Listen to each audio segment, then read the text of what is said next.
नमस्कार साथियों, मैं मनीष भारती संस्कृति आईएएस प्लेटफॉर्म पर आप सभी का स्वागत करता हूं। साथियों, आज जिस मुद्दे पर हम चर्चा करने वाले हैं वह यूरोप से संबंधित है और यूरोप से ब्रिटेन से हम ये खबर लेकर के आए हैं आपके लिए। इसमें विस्तार से चर्चा करेंगे कि ब्रिटेन में अभी किस तरह से राजनीतिक उठापटक देखने को मिला है और प्रधानमंत्री ऋषि सुनक हुआ करते थे, अब वो सत्ता से बाहर हो गए हैं। उनकी पार्टी जो कंजर्वेटिव पार्टी थी उसका यहाँ पर कार्यकाल समाप्त हो गया है, अंत हो गया है, वो चुनाव हार गए हैं और अब जो अगले प्राइम मिनिस्टर बने हैं वह कीर स्टारमर वहां के बने हैं जो कि लेबर पार्टी से संबंधित है। और लेबर पार्टी जो है आप कह सकते हैं कि तकरीबन 15 साल बाद ब्रिटेन के सत्ता में वापस करते हुए नजर आई। अब यहां पर यह देखना होगा कि नए प्रधानमंत्री के समक्ष क्या क्या चुनौतियां हैं, किस तरह से विश्व ऑर्डर जो है वर्ल्ड ऑर्डर चेंज हो रहा है, इसमें कैसे ये फिट बैठेंगे, इनके समक्ष जो चुनौतियां हैं उनका समाधान कैसे करेंगे। और हम भारतीय हैं तो हम अपने अध्ययन अध्यापन को भारत का केंद्र जरूर बना करके रखेंगे।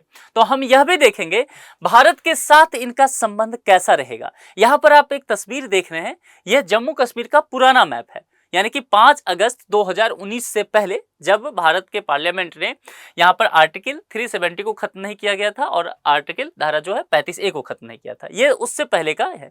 अब इसको लेकर के इनकी पार्टी का क्या रुख रहा है और हाल ही में प्राइम मिनिस्टर बनने के बाद इन्होंने कश्मीर मुद्दे पर क्या बयान दे दिया, यह भी हमारे लिए जानना बेहद जरूरी हो जाएगा। ठीक है, तो चलिए अब इस चर्चा को पर विस्तार से बात करते हैं। उससे पहले आपके लिए एक सूचना है, संस्कृति आईएएस, यूपीएससी और पीसीएस के विभिन्न कोर्स पर 75% तक का डिस्काउंट ला रहा है और ये जो है 5 से 12 जुलाई तक वैलिड रहने वाला है, जो कि ऑफर की अब यहाँ पर आप देखेंगे शुरुआत हो चुकी है। यूपीएससी कोर्स के अंतर्गत ये सब्जेक्ट हैं, पीसीएस कोर्स के अंतर्गत ये सारे सब्जेक्ट हैं। इस विषय में आपको विस्तृत जानकारी चाहिए तो 9555124124 या फिर sanskritiyes.com पर विजिट करके विस्तृत जानकारी लेकर के आप अपने मन मुताबिक के कोर्स में नामांकन करा सकते हैं। देखिए, न्यूज़पेपर में आप आज के अगर अखबार देखेंगे, वेबसाइट देखेंगे, सोशल मीडिया हैंडल्स देखेंगे तो दुनिया भर में जो सबसे अधिक ट्रेंडिंग करने वाला मसला है वह यही है कि लेबर पार्टी जो है ब्रिटेन में 15 साल बाद फिर से वापसी कर रही है और कीर स्टारमर वहां के प्रधानमंत्री के तौर पर आ चुके हैं। इनको जो है भारत के प्रधानमंत्री नरेंद्र मोदी के द्वारा शुभकामना भी दे दिया गया है और दोनों ने इन्होंने अपने देखेंगे आप अपने ट्वीट में कहा भी है कि हम लोग जो है मिलकर के काम करने वाले हैं और कैसे प्रोग्रेस हो सकता है ब्रिटेन के लोगों का, भारत के लोगों का, इसको लेकर के हम साझा हित साझा भी करेंगे। देखिए, प्रमुख बिंदु क्या है, देखिए जैसे कि मैंने कहा कि आम चुनाव जो है 1.5 दशक बाद लेबर पार्टी आई है। जरा चुनाव के नतीजों पर गौर करते हैं। ब्रिटेन में अगर देखेंगे आप सीट की बात करेंगे तो वह 650 सीट है। अब 650 में जैसे भारत में भी एक नारा लगा ना कि अब की बार 400 पार, वैसा भारत में होता हुआ नहीं नजर आया, लेकिन यहां पर लेबर पार्टी ने ऐसा कर दिखाया। ठीक है, ये बार बार कहते रहे कि ये जो इलेक्शन होने वाला है, जनरल इलेक्शन, वह बदलाव के लिए होने वाला है। ठीक है, आपको चेंज लाने के लिए वोट करना है, अपने वोटर से ये कहते रहे और इनके वोटर ने इनकी बात को मान लिया और लेबर पार्टी को 650 में से 412 सीट मिला है, यानी कि यह ऐतिहासिक जीत है। और यहां पर देखेंगे कंजर्वेटिव पार्टी जिससे ऋषि सुनक संबंधित है, इनकी ऐतिहासिक हार है, ये करारी हार है। उसके अलावा और भी कई पार्टी हैं जिनको बाकी सीट यहां पर मिला है। तो ये सबसे बड़ी पार्टी उभर करके सामने आई है और इसके उम्मीदवार जो है वह प्राइम मिनिस्टर के रूप में आ गए। ऋषि सुनक जब चुनाव हार जाते हैं, ये पहले ही, हालांकि इलेक्शन का रिजल्ट नहीं आया था, उससे पहले ही ये जो है रेजिग्नेशन अपना दे देते हैं। मैं कंजर्वेटिव पार्टी के कई अच्छे मेहनती उम्मीदवारों की हार की जिम्मेदारी लेता हूं, जो आज रात अपनी कोशिशों, अपने स्थानीय रिकॉर्ड और अपने समुदाय के प्रति समर्पण के बावजूद हार गए। मुझे इसका दुख है। तो बहुत जो है विनम्रता के साथ ये इस बात को मानते हुए और सत्ता से अपने आप को दूर कर लेते हैं। तो ये सब चीजें तो हैं। अब हमारे लिए मसला ये है कि जो नए प्रधानमंत्री आए हैं ब्रिटेन में, अब उनके समक्ष चुनौती क्या होगा। मैं इसीलिए कह रहा हूं कि आप ब्रिटेन के पिछले 10 साल के कंडीशन पर ध्यान दीजिए। पिछले 10 साल में आप देखेंगे ब्रिटेन में कई प्राइम मिनिस्टर आए और कई प्राइम मिनिस्टर गए। इससे पहले जॉनसन हुआ करते थे। तो जो भी आते हैं काम नहीं कर पाते हैं, किसी न किसी मुद्दे पर फंस जाते हैं। ब्रेग्जिट वाला मुद्दा जो है सबके लिए परेशान करने वाला रहा और फिर वो रिजाइन देकर के चले जाते रहे। है। तो 10 साल में ब्रिटेन जो है काफी राजनीतिक अस्थिरता को देखा है।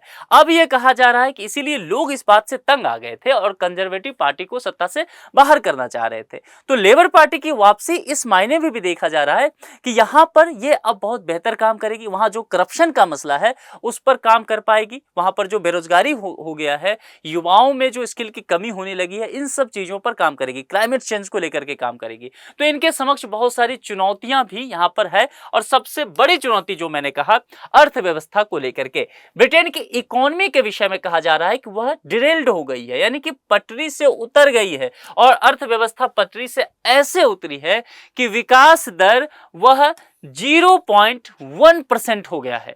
हाँ, सही में आप सुन रहे हैं ये चीजें। ब्रिटेन का जो विकास दर है वह 0.1% है। अब ये कैसे रफ्तार पकड़ाया जाए, इस पर विचार करना होगा नए प्राइम मिनिस्टर कीर स्टारमर को। ठीक है, ब्रिटेन के 70 वर्ष के इतिहास में सबसे अधिक टैक्स की दरें अभी लगाई गई है। इसके बावजूद भी अर्थव्यवस्था सही नहीं होता जा रहा है। वहां पर बेरोजगारी जो है, वहां की स्थिति भी यही है कि चरम पर चल रहा है। राजनीतिक अस्थिरता है। अब देखा जाएगा कि क्या अब इतना 412 सीट लेकर के आए हैं 650 में, तो निश्चित तौर पर पॉलिटिकल स्टेबिलिटी को लेकर के बातें की जा रही है। अब हाँ, पॉलिटिकल स्टेबिलिटी होगा तो यहां पर यह बातें निश्चित होगी कि पॉलिसी मेकिंग के जो काम होंगे उसमें भी कहीं ना कहीं एकाग्रता और स्थिरता देखने को मिलेगा और इसका प्रभाव जो है ब्रिटेन के जो आंतरिक नीति निर्माण के काम किए जाएंगे उसमें भी देखने को मिलेगा और जो फिर विदेश नीति ब्रिटेन का होने वाला है उसमें भी इसका प्रभाव देखने को मिलेगा। तो विदेश नीति में एक अच्छा पार्टनर, एक बड़ा पार्टनर भारत भी आता है, उसको हम लेकर के देखेंगे और किस तरह से भ्रष्टाचार को खत्म करेंगे। पूरी ब्रिटेन की व्यवस्था में करप्शन सबसे बड़ा मुद्दा आज के दौर में है, तो ये देखना होगा कि कैसे ये क्या कर पाएंगे। अब जरा सा सबसे पहले हम चलेंगे आगे देखेंगे, लेकिन जरा कीर स्टारमर के विषय में समझ लेते हैं कि कहां से आते हैं। देखिए, एक बेहद साधारण परिवार से आते हैं, एक श्रमिक परिवार से आते हैं, मजदूरी करने वाले होते हैं। इनके माताजी को एक असाध्य रोग रहता है, हालांकि वही थोड़ा बहुत काम किया करती है। पिता भी है, वह भी मजदूरी ही करते थे। अपने घर से समझ सकते हैं कि विश्वविद्यालय में पढ़ने वाले ये पहले व्यक्ति होते हैं। तो इस जगह तक ये बहुत मेहनत करके पहुंचते हैं, वकालत वगैरह करते हैं, फिर राजनीति में इनका आना होता है और फिर जो है इनका लेबर पार्टी से ताल्लुकात हो जाता है। राजनीति में जब आते हैं उसके माध्यम से ये आगे बढ़ते हैं। ठीक है, अब जब ये यहां पर चुनाव जीत करके आए हैं तब ये क्या भारत के तरफ जो अभी बयान दिया है, ये किस तरह का बयान देते आ रहे हैं उस पर हम चर्चा करेंगे। और उससे पहले मैं इनके पार्टी का जो है, पार्टी का क्या नेचर है, पार्टी भारत के विषय में क्या सोचती है, लेबर पार्टी, उसको लेकर के चर्चा कर लेते हैं। जब भी ब्रिटेन की चर्चा किया जाएगा, भारत का चर्चा किया जाएगा, तो एक मसला आता है कश्मीर। क्योंकि कश्मीर जो है हमसे ज्यादा ब्रिटेन को पसंद होता है, यूरोप अमेरिका उस पर ज्यादा चर्चा करना चाहता है, इसीलिए लेबर पार्टी भी कभी ये बात चूकती नहीं। उसे भी लगता है कि क्यों ना यहाँ पर जो है कश्मीर मुद्दे पर हमेशा चर्चा किया जाए। भारत कि ये दुखती हुई नब्ज है, ठीक है, इसको टटोला जाए। लेकिन भारत ने क्या किया, 5 अगस्त 2019 को आर्टिकल 370 और 35A इसको भारतीय पार्लियामेंट ने समाप्त कर दिया। जो स्पेशल स्टेटस दिया गया था जम्मू और कश्मीर को, उसको खत्म कर दिया गया। इसके अलावा यहाँ पर मैं सिंबॉलिक तौर पर ये लाइन खींच रहा हूँ, तकरीबन ये देखेंगे कि यहाँ पर एक और काम किया गया कि इसको डिवाइड कर दिया गया। इसे थोड़ा और आप आगे ले सकते हैं। ये जो है जम्मू एंड कश्मीर हो गया और ये लद्दाख वाला हिस्सा फिर कर दिया गया। गिलगित बाल्टिस्तान और पीओके अभी पाकिस्तान के कब्जे में है अवैध रूप से। तो ये जम्मू संभाग हुआ और ये कश्मीर घाटी, ये दोनों मिलकर के एक स्टेट बना और इसे यूटी कहा गया। यह भी यूनियन टेरिटरी हो गया और बहुत लंबे समय से मांग लद्दाख को लेकर के था कि लद्दाख को भी यूनियन टेरिटरी का दर्जा दिया जाए। तो केंद्र सरकार ने यह बात मांग लिया और यहां पर लद्दाख को यूनियन टेरिटरी का दर्जा भी दे दिया गया। ये सब चीजें आप जानते हैं, ठीक है। और एक बात और किया गया यहां पर कि यूटी के साथ ये असेंबली यहां पर होगा जम्मू कश्मीर में, यानी कि विधानसभा चुनाव होगा, लेकिन लद्दाख में ऐसा नहीं होगा। हालांकि अभी तक नहीं हुआ है चुनाव। सुप्रीम कोर्ट ने एक सुनवाई के दौरान कहा था कि 30 सितंबर 2024 से पहले इलेक्शन कमीशन ऑफ इंडिया को कि आप यहां इलेक्शन करा लीजिएगा। केंद्र सरकार को भी कहा गया था। तो संभव है कि अब यहां पर विधानसभा चुनाव हो जाए।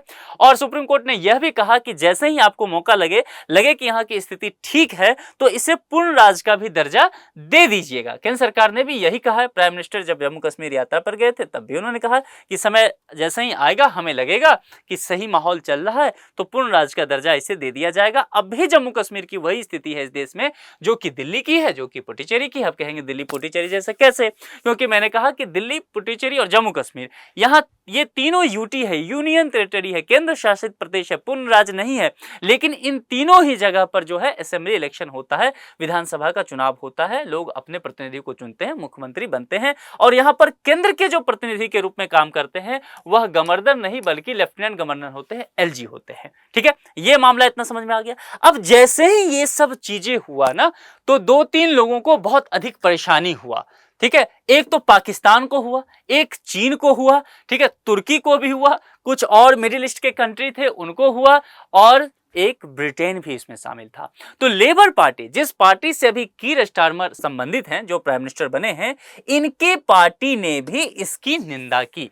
इनकी पार्टी ने भी मुखर होकर के ये कहा कि 370 को खत्म नहीं करना चाहिए था भारत के तरफ से, और वहां के लोगों को स्वायत्तता मिलनी चाहिए थी।